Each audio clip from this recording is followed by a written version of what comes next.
அவதாரேஷு யதா பூர்வம் விலோக்யசே ந விதுஹு தவ மாகாத்ம்யம் ததாத்யாபி ச மானவாः தவ சர்வேஸ்வரத்வம் து சத்யமேவ ஹி சர்வதா தஸ்மாதேவ வினீதோசி விமதைஹி நிந்திதோபி.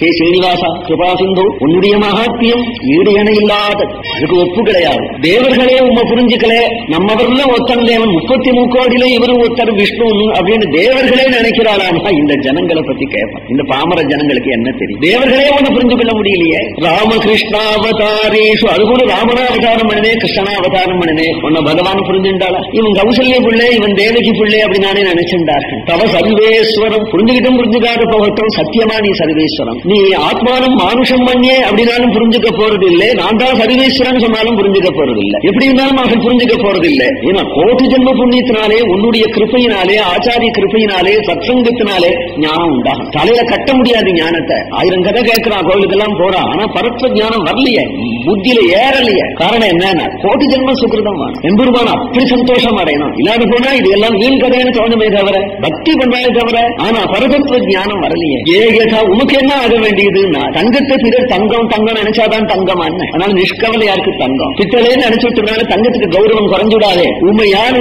என்ன நினைக்கட்டும், அவர்களுக்கு அப்படியாவே இருந்துட்டு போயிடுவீர். ஆனா எங்களால அது சகிக்கல. பரதெய்வத்தை போய் பரதேசின்னு நினைச்சா எங்களுக்கு சகிக்கலையே. ததாபி நிஜ பக்தஸ்ய பாவஞ்சானாசி மாதவா. இவ்வளவு பேர்கள் இங்க கூடினாலும் கூட, ஆனால் எல்லாரோடைய ஒக்க நினைத்தீர் அப்படின்னாருடைய திருவங்கை ஆழ்வார். உமக்கே உலகம் அறிய உமக்கே ஆட்பட்டு இருக்கிற இந்த ராமானுஜன் வேற, வம்புக்காரர்கள் வேற, உனக்கு தெரியலையா? உனக்கு தெரியலையா? யார் பட்சத்துல இப்ப சேர போறீர்? யார் பட்சத்துக்கு இப்ப அடையாளம் காட்ட போறீர்? தஸ்மாதத்யைவ கிருபயா கிருத்வா சங்கம் சுதர்சனம் ஸ்வபக்த பட்சபாதேன தரிசனம் தேகி கேசவ. 1000 பேர் இருந்தாலும் என் பக்தன் என் பக்தன் தான் அப்படின்னு நீங்க நிரூபிக்கிறதுக்கு ஒரு சான்ஸ் கொடுத்துருக்கா உமக்கு. இல்லாத உப்ப போல அசட்டு பெருமாளே கிடையாது. இப்படி பிரார்த்தி சென்றுக்கிறாராம் ஸ்ரீ ராமானுஜர். காலமே எழுந்து கொண்டு சுப்பிரபாதம் பாடி செல்னு கதவை திறந்தா கீழே வச்சிருந்த சங்கு சக்கரம் ஜொலிக்கிறதான் கையில. அப்படியே அப்பாஞ்சஜன்யமும் பல்லாண்டே அப்படின்னு சொல்லும்படியா. உடனே அவாவா பண்ணி வச்சா ஆயுதங்களை இன்னைக்காவது சனிக்கிழமை சாத்துவோம் வெள்ளிக்கிழமை சாத்துவோம் கூட சொல்லாம எடுத்துன்னு போயிட்டாலாம்.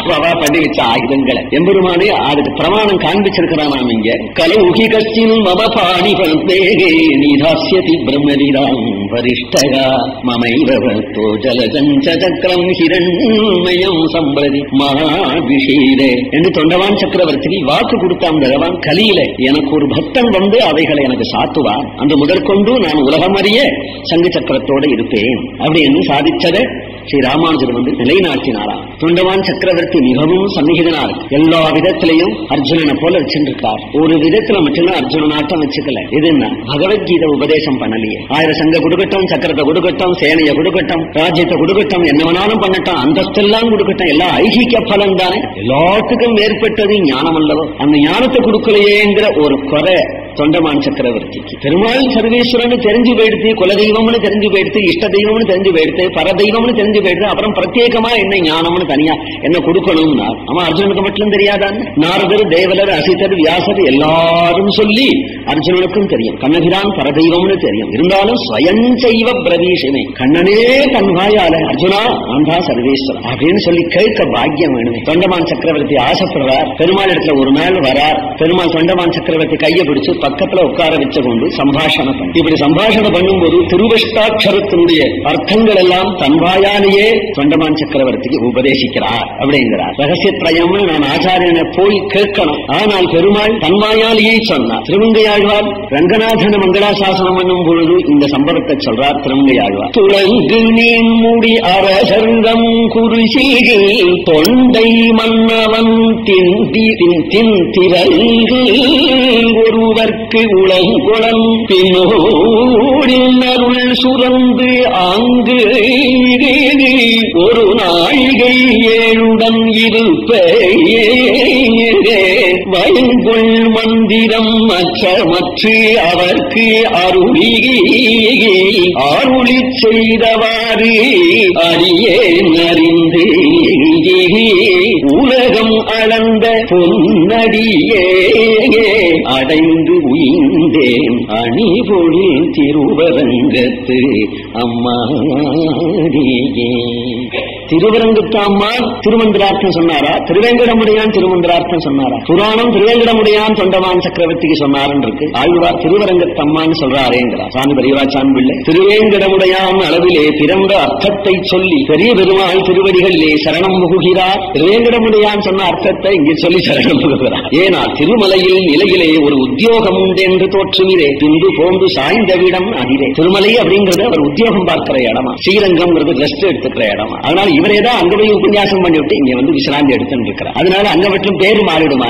ஊருக்கு ஊரு போனா அந்த ஊருக்காரன் தான் அவன் சொல்லிப்பா. அதனால பெருமாள் ஒத்தர்தான இவர் வேற அவர் வேற இல்லையே. அங்க வந்து போய் இதை உபன்யசிக்கிறார். உபன்யாசம் முடிஞ்சதும் சித்த நேரம் ரெஸ்ட் எடுத்துக்கணும். பெரிய பெருமாளாக இங்க வந்து படுத்துக்கிறார். அதனால அங்க பேசின வார்த்தை இவர் பேசினதுதான் அப்படிங்கிறார். அங்க பேசின அர்த்தங்கள் யாது அப்படிங்கிறார் ஸ்ரீ பராசர பட்டர். அந்த அர்த்தங்களை நமக்கு திருமந்திர அர்த்தங்கள் எது அப்படிங்கிறத அவர் விளக்கிறார். தேகாசக்தாத்ம புத்திரியதி பவதி பதம் சாது வித்யா திருத்தீயோ ஸ்வாதந்திரியாந்தோ யதி ஸ்யாத் பிரதமமிதவசேஷத்வதீச்சேத்விதீயோ ஆமந்த்ராணோ ஆத்மத்ராணோன்முகஸ்சேத் நமயிதி ச பதம் பாந்தவாபாசலோலகாக சப்தௌ நாராயணாख्यं விஷய சபலதீச்சேத் சதுர்த்தீம் பிரபன்னகா.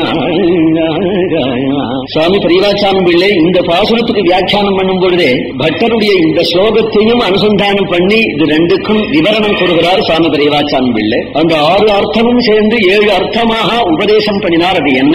தேகாத்மாபிமான நிவൃத்தியும் சுவாதந்திரிய நிவൃத்தியும் அந்நியசேஷத்வ நிவൃத்தியும் ஸ்வயத்ன நிவൃத்தியும் அபந்துஷு பந்துத்வ பிரதிபத்திய நிவൃத்தியும் விஷய நிவൃத்தியும் ஆகிற 6ம் நமசில் அர்த்தமான பாகவத சேஷத்துவமாகிற அர்த்தமொன்றும் ஆகிற 7 அர்த்தத்தோடே நடக்கிற காலத்தில் இருக்கும்படி என்கை என்கிறார். பிரபத்தி பண்ணிவிட்டான், அப்புறமா அவன் இருக்கிற எப்படி இருக்கணும்? அவன் பிரபத்தி பகவான சரணம் அடைஞ்சு விட்டான், அப்புறமா அவன் நடக்கிற காலத்துல எப்படி இருக்கணும்? ஏக தேகாவசானேன்னு எம்பெருமான் கூப்பிட போறார். என்னைக்கோ அந்த கூப்பிட கால பரியந்தம் அவன் இருக்கணும். உலகத்துல நிச்சயம் கூப்பிட போறார். இனி மறுஜன்மம் கிடையாது. பகவத் பிரபந்தனுக்கு இனி மறுஜன்மம் கிடையாது. இன்னும் நம்மிடத்துல அப்பேற்பட்ட பக்தி ஞான வைராக்கிய சித்திக்கலையே, இன்னும் அங்க பூர்த்தி இல்லையே, இன்னும் மகாவிஸ்வாசம் உண்டாகலையே. என்ன தோஷம் இருந்த போதிலும் இனிமே மறுஜன்மம் கிடையாது. ஏன் அப்படின்னா தோஷோ எத்யபி என்ன குற்றம் இருந்த போதிலும் கைவிட மாட்டேன் அப்படின்னு நிச்சயமா சொல்லியிருக்கிறதுனால அப்போ அந்த எம்பெருமான ஆசிரிச்சுட்டான். ஆசிரிச்ச பிறகு அந்த கால வரம்பு எம்பெருமான அழைக்க போறானே அந்த கால பரியந்தம் அவன் எப்படி இருக்கணும்ங்கிறத சொல்றார். துருவிஷ்டாட்சரம் எல்லாருக்கும் தெரியும். அதுல முதல் பிரணவம். பிரணவம் 3 பதம் உடையதா இருக்கு. ஆ உ மா என்கின்ற 3 பதம் உடையதா இருக்கு. இந்த 3 பதம் தேகாசக்தாத்ம புத்திரியதி பவதி பதம் சாது வித்யா திருத்தீயம்.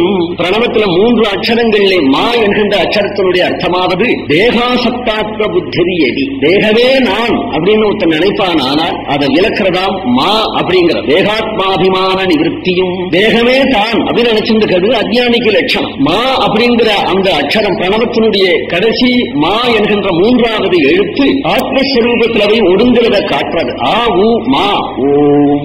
ஆ உ மா சேர்ந்தோம்னா ஓம்னு முடிஞ்சிடும். அப்புறம் ஒண்ணும் கிடையாது. சரீரத்தை தவிர, பிராணனை தவிர, மனசை தவிர அந்தண்ட உள்ள பிரத்யேகாத்ம தத்துவத்தை அதை காட்டி முடியறது தேகமே நான் என்று நினைக்கிறவன். தேகம் தான் ஆத்மா அப்படிங்கறத புரியறதுக்கு உலக வாழ்க்கையில் நடக்கிற சம்பவமே போதும். ஏன்னா மரணம்ங்கிறது ஒண்ணு நடக்கிறது உலகத்துல. நேற்று வரையிலும் ஒரு குழந்தை கத்தினா கூட ஓடி வந்து பையா அழாதேங்கிறான். மனைவி கத்தினா கூட கண்ணத்தை உடைக்கிறான். இன்னைக்கு செத்து கிடக்கா. மனைவி வந்து ஐயோ ஐயோ அப்படின்னு அலறான். புள்ள கால கட்டினா அப்பா அப்பான்னு அலறான். கொஞ்சம் அழுதாலே இந்த நேற்றுக்கு எழுந்து விடுவனே இன்னைக்கு ஏன் கிடக்கான்? அப்போ இவர்களுடைய குசல பிரஷ்னம் பண்ணவன் போயிட்டான். இது கயற்றி போட்ட சட்டை போல கிடக்கு அப்படின்னு ஆத்மா வேறு சரீரம் வேறுன்னு ருஜுவாருதே மரணத்துல. நாஸ்திகம் கூட மறுக்க முடியாது. நாஸ்திகம் கூட மறுக்க முடியாது. அந்த தேகாத்ம புத்தி ஒழியணும். சரீரமே நான்கிற புத்தி ஒழியணும். அது பிரணவத்தினுடைய 3வது அக்ஷரத்தாலே அந்த அர்த்தம் தெரிகிறது. சுவாதந்திரியாந்தோ யதி ஸ்யாத். சரீரம் வேறு ஆத்மா வேறுன்னு தெரிஞ்சு போயிடுத்து. தெரிஞ்சும் கூட சில பேருக்கு என்ன தோன்றது? ஆத்மா சுதந்திரம்னு தோன்றது. ஆத்மா சுதந்திரம் முன்னாடி சொன்னேனே சோகம்னு தோன்றதே தவிர தாசோகம்னு தோணல.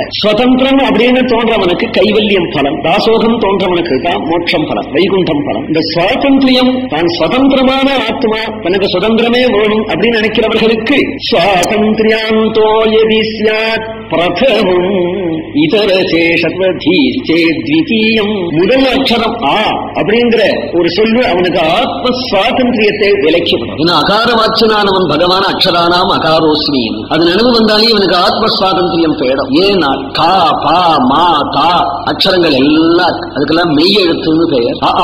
இதுக்கு உயிரெழுத்துன்னு பெயர். உயிரெழுத்துக்குள்ள முதலானது அகரம். அகர முதல் எழுத்தெல்லாம் ஆதி பகவன் முதற்றே உலகு அப்படின்னு சொல்றார். கீதையில பகவான் அக்ஷரானாம் அகாரோஸ்மி அப்படிங்கிறார். பகவான்கிற பதத்தை ரெண்டு இடத்துலயும் பகவத்கீதை குறளுடைய முதல் பாட்டு பகவான் அப்படிங்கிறார். அங்கேயும் அகாரத்தை சொல்றார், இங்கேயும் அகாரத்தை சொல்றார். அபிப்பிராயம் என்னன்னா இக்கு இப்பு இம்மு இத்து எல்லாத்துலயும் ஆ சேர்ந்தாக்க க ப ம அப்படின்னா இக்கு இப்பு எல்லாம் மெய் சரீர் ஆ உயிர். ஆத்மா சேர்ந்ததானால் இக்கு இப்பு இம்மை எல்லாம் கா பா தா மா அப்படின்னு உருவம் தரிக்கிற. சேரலையானா இக்கு இப்பு இத்து அப்படின்னே நிற்கிற. ஆகினாலே உலகத்தில் உள்ள சர்வமும் இக்கு இப்பு இத்து போன்ற அதுல ஆத்மாவை போல பிரவேசிச்சிருக்கிறது ஆ அப்படிங்கிற எழுத்து. அதனால அகரம் முதல் எழுத்தெல்லாம் அப்படின்னு ஆரம்பிக்கிறார். பகவானும் அக்ஷரானாம் அகாரோஸ்மி அப்படிங்கிறார். ஆங்கிற அந்தரியாமியான எழுத்து இல்லாத போனா இக்கு இப்பு இத்துன்னு தள்ளாப்புலதானே இருக்கு. அதுபோல ஜீவனுக்கு அந்தரியாமியான ஈஸ்வரனாலதான் ஜீவன் சத்தை பெற்று ஒரு உருவாகி இருக்கிறது அப்படிங்கிறத அகார வாக்கிய அர்த்தத்தை தெரிஞ்சுட்டாலேயே கா அப்படிங்கிறது இரண்டு ஒன்று போல தோணினாலும் கூட இக்கு என்கின்ற மெய் எழுத்துல உயிரான ஆங்கிற எழுத்து சேர்ந்ததுனாலேயே அது கா அப்படின்னு உருவெடுத்திருக்குன்னு புரிஞ்சு போயிடும். அதனால அகார சப்தார்த்தத்தை நம்ம தெரிஞ்சுட்டாலேயே உயிருக்கு உயிராக சர்வேஸ்வரன் ஹிருதயத்தில் இருக்கிறான் அப்படின்னு தெரிஞ்சுடும். அப்போ ஆத்ம சுவாதந்திரியம் பாராட்டமா. இக்கு இப்புன்னு சொன்னதுனால என்ன பிரயோஜனம்? அதுல ஆ சேர்ந்தாதானே பிரயோஜனமாகிறது. பதம் சேர்றது இக்கு இப்பு இத்துன்னே ஒரு பதத்தை சொல்ல முடியுமா? கடம் படம் அப்படின்னாலும் அப்போ இக்கு இது அதுல ஆ சேர்ந்ததுனால்தானே ஒரு எழுத்து உருவம் தரிக்கிறது. அதுபோல நான் ஒரு உருவமாக இருக்கிறதே ஈஸ்வரன் அந்தரியாமியா இருக்கிறதுனாலதான் என்றதை தெரிஞ்சுக்கக்கூடிய ஒரு ஞானம் வருது. சுவாதந்திரிய நிவர்த்தி ஏற்பட்டோம். சுதந்திரமானவன் ஜீவன் அப்படிங்கிறது போயிடுறது. சுதந்திரமான ஜீவன் அப்படிங்கிறதும் போயிடுத்தானால் பராதீனவன் அப்படின்னு தீர்ந்து போயிடுது. பராதீனம்னா அப்போ எவனுக்கோ அடிமையின் அப்படின்னு கூட ஆயிடலாம் இல்லையா? பராதீனம்னா ஒருத்தன் நான் என்ன ஒருத்தர் உத்தியோகம் பார்க்கிறேன் ஐயா அவனுக்கு பராதீனன், நான் தேசத்துக்கு பராதீனன், காலத்துக்கு பராதீனன், இப்ப யாரு அரசாட்சி நடக்கிறாரோ அவருக்கு பராதீனன், நான் என்னுடைய உடம்புக்கே பராதீனன், நான் நேச்சருக்கு பராதீனன், அல்லது தேவதாந்திரங்களுக்கு என்ன ஒரு பிசாசு பிடிச்ச ஆற்றுறது அதுக்கு நான் பராதீனன்.